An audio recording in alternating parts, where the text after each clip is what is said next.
नमस्कार मित्रों, स्वागत है आपका।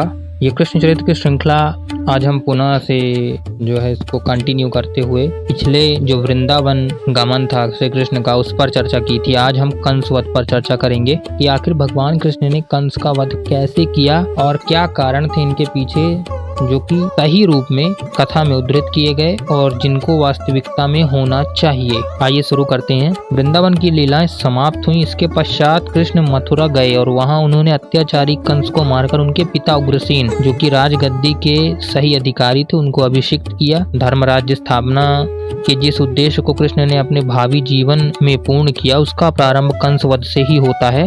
यानी कि जब उन्होंने कंस का वध किया, वो पहला कदम था। भागवत में कंस वध की कथा विस्तार पूर्वक वर्णित है। कृष्ण के बल और पराक्रम के समाचार जब कंस को मिले तो वह चिंतित हो उठा। देवर्षि नारद ने भी यह सूचना दे दी थी कि बलराम और कृष्ण वसुदेव के ही पुत्र हैं और जिस आठवीं संतान, जो कि जिस 8वीं संतान का तुमने वध किया, यानी जिस संतान को तुमने मारा वो देवकी की नहीं अपितु नंद की पुत्री थी। अब कृष्ण को मारने के उपाय सोचे जाने लगे। कंस ने एक धनुष यज्ञ का आयोजन किया और यादव अक्रूर को कृष्ण तथा बलराम को मथुरा लिवा लाने को भेजा। अक्रूर के साथ बलराम और कृष्ण मथुरा पहुंचे तथा कंस के दरबार में जाने की तैयारी करने लगे। भागवत के अनुसार जब उन्होंने राजसभा में जाने के लिए प्रस्थान किया तो मार्ग में एक उद्दंड धोबी की हत्या की तथा एक माली से सत्कार ग्रहण किया। ये भागवत के अनुसार बता रहा हूँ, सत्य इसमें 1% नहीं है। यहाँ तक तो गनीमत थी, किंतु भागवतकार इतने से संतुष्ट नहीं हुआ। उसने आगे कुब्जा प्रसंग उपस्थित कर एक बार पुनः कृष्ण के चरित्र को श्रृंगार रस में प्लावित कर दिया। महाभारत में कुब्जा की कथा का कोई संकेत मात्र भी नहीं मिलता।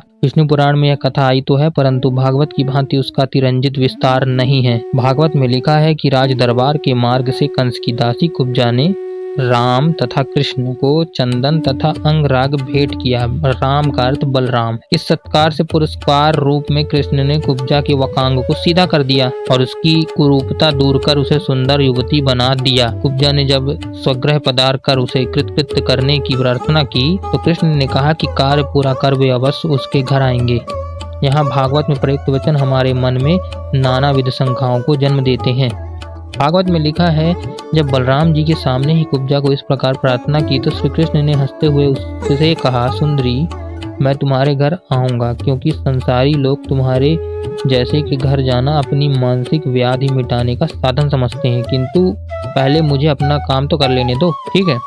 कृष्णांकित भाग में हमारे मन का अनेक शंकाएं उत्पन्न कर दी गई। कहीं कुब्जा प्रच्छन्न वेश में रहने वाली कोई वार वनिता तो नहीं थी। राम ने के सामने जो भी कुब्जा की ऐसी प्रार्थना करने वाले कृष्ण पहले तो कुछ संकुचित हुए होंगे, परंतु पुनः लज्जा त्यागने कर उन्होंने कृष्ण प्रस्ताव स्वीकार कर लिया होगा।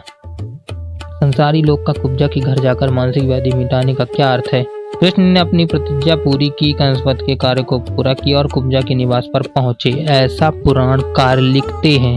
ऐतिहासिकता इसमें 1% भी नहीं। ब्रह्म वैवर्त का कुब्जा प्रसंग तो परिष्कृत रुचि के और भी प्रतिकूल है। अश्लीलता में वह सबसे बाजी मार ले गया है, अतः उसका उल्लेख करना भी शिष्ट जनों की रुचि में प्रतिकूल नहीं है। अब कंसवध के विषय में महाभारत में देखते हैं। महाभारत में यह वर्णन कुछ भिन्न प्रकार से आया। सभा पर्व के अंतर्गत जरासंध वध की पूर्व पीठिका में कृष्ण ने युधिष्ठिर के सम्मुख अपनी कथा इस प्रकार प्रस्तुत की। कुछ काल पश्चात कंस ने यादवों को सताया और बृहद्रथ पुत्र जरासंध की कन्याओं से उसने अपना विवाह किया। जरासंध से संबंध स्थापित हो जाने पर कंस ने ससुर के बल पर जाति वालों को हराकर बड़ाई प्राप्त कर ली। उस दुरात्मा के द्वारा भोजवंशी वृद्ध राजाओं को सताए जाने पर मैंने बलराम के साथ मिलकर प्रसिद्ध कंस को मारा, सो हमसे एक प्रकार का जाति उद्धार का कार्य हुआ। पूर्वोक्त विवरण में कंस द्वारा बलराम और कृष्ण को मथुरा बुलाने का कुछ भी संकेत नहीं मिलता। इससे यही विदित होता है कि कंस के अत्याचारों से यादव बड़े दुखी थे, परंतु उस समय ऐसा कोई नहीं था जो उसके अन्याय और अत्याचार के विरुद्ध आवाज उठाकर उसके स्वेच्छाचार को समाप्त कर देता। वृद्ध पुरुषों ने उस उल्टे बलराम और कृष्ण को ही मथुरा त्याग कर चले जाने की सम्मति दे डाली। कंस का निग्रह करने में उन्हें बलराम की सहायता मिली है तो स्पष्ट ही है। अन्य यादवों ने चाहे कंस के भय पर आतंक के कारण प्रत्यक्ष रूप में उनकी सहायता न की हो, परंतु उनकी सहानुभूति तो कृष्ण की ओर ही थी। इस प्रकार धर्मराज्य स्थापना की ओर कृष्ण का यह पहला कदम था। इसमें उन्हें अपूर्व सफलता मिली। यदि वे चाहते तो कंस के बाद स्वयं मथुरा के राजा बन सकते थे, परंतु उन्होंने ऐसा ना कर कंस के पिता को ही, जो राज्य का वास्तविक अधिकारी था, उसे राजा बनाया।